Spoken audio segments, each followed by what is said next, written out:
jamais allé au Chili. Mais j'avais commencé à suivre Allende, puis son parti, puis les tentatives d'alliance qui se faisaient. Mais en même temps, les États-Unis réagissaient très mal à la montée d'Allende, etc. Puis je commençais même à avoir peur. Puis je connaissais des personnes là, au Québec qui avaient commencé un mouvement de solidarité envers le Chili. Suzanne Chartrand, par exemple, la fille de Michel Chartrand, Louise Arel, du monde qui était proche quand même de ces questions-là. Clotilde Bertrand. Clotilde, ben oui, Clotilde.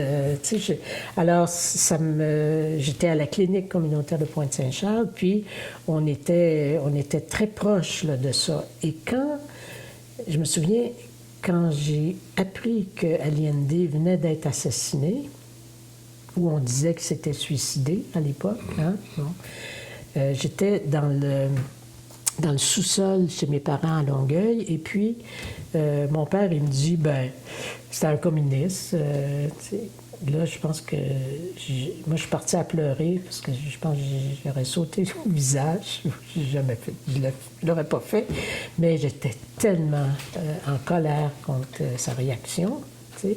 Ça m'apparaissait tellement injuste, tellement... tout de suite, à la clinique communautaire de Pointe-Saint-Charles, on s'est mobilisé beaucoup. Clotilde Bertrand a aidé parce que là, les réfugiés ont commencé à arriver. Donc, dans les coopératives de logement, il y a eu des logements réservés pour les réfugiés chiliens dans les coops. Là. À la clinique de Pointe-Saint-Charles, plusieurs postes qui ne nécessitaient pas nécessairement une formation professionnelle, là, concierges, secrétaires, etc., ont été offerts à des réfugiés chiliens. Tu sais, avec une formation, ils ont appris le français, etc.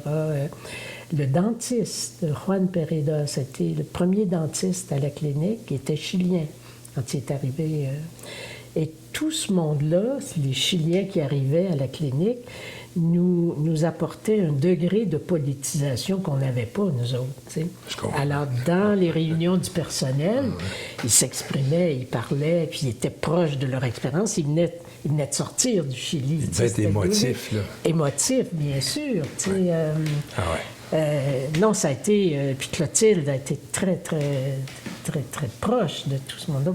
On est devenus amis avec plusieurs réfugiés chiliens, puis leurs enfants ont commencé à naître. Et puis le quartier lui-même s'est mobilisé pour le Chili.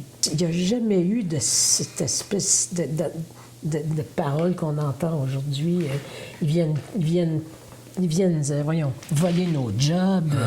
Ils n'ont pas d'affaires ici, ils ne parlent pas français. Tu sais, vraiment un climat, là.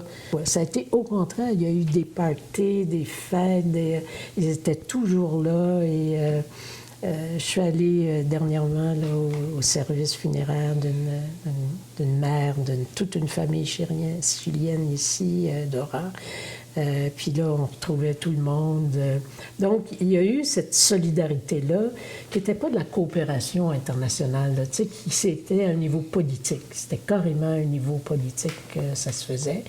Et ça nous amenait à être infiniment plus critiques par rapport à notre propre gouvernement et par rapport aux États-Unis en particulier. Donc, l'anti-impérialisme américain a été très vite associé à ce qui s'était passé au Chili, forcément.